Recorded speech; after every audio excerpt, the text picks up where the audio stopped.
Ebu Dherr el-Ghifari, Allahu qoftë i kënaqur me të.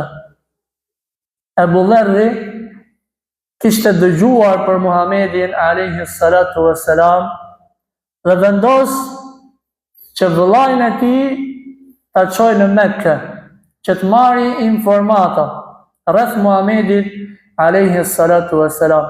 Niset vllai i tij dhe shkon në Mekë. Qëndron atje disa ditë dhe kur kthehet, i thot, çfarë morë vesh në gjë? Na tregon ajo si ishte puna e këtij njeriu. I thot, ishte njëri, kishte dalë, thoshte jam musliman, jam pejgamber, kështu me radhë. I thot Ebu Dherri, s'm tregove në gjë të madhe, por shkoj vetë ta verifikoj. Po shkoj vetë ta shoh me sytë e mi dhe ta dëgjoj me veshët e mi. Shpesh ne, kur dëgjojmë për dikë që është larg, që është i keq, që e shajnë njerëzit, themi, s'kam punu me te. Shko ti dhe verifikoje vetë nëse do me qeni drejt. Shko ti dhe shikoje vetë dhe ngjoje vetë personin.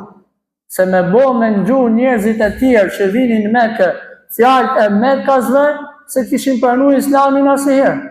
Se banorët e Mekës i thonin Muhamedit selam, ti je fallxor, ti je magjistar, ti je poet, ti je kështu, ti je ashtu. Pra e shan. Dhe ky person Ebu Dherri shkon në Mekë. Mirë po, me një kujdes të veçantë që mos e marrin vesh njerëzit çfarë po kërkon ky. Pse? Se rrezikon të ndoshta edhe jetën e tij. Shkon në Mekë, qëndron në Qabe, pranë Qabes natën e parë. Qëndron natën e dytë dhe natën e tretë. Duke prit që ta gjej kush është Muhamedi alayhis salatu wassalam. Kush është ky njeri i cili ka hap fasad në tokë. Allahu na ruaj. Ndërkohë, 3 net me radhë e shikon atë Aliu radiallahu anhu. Allahu qoftë i kënaqur me të. Dhe 3 net me radhë e pyeste çfarë po kërkon. Kur kishte frikë të tregonte çfarë kërkon.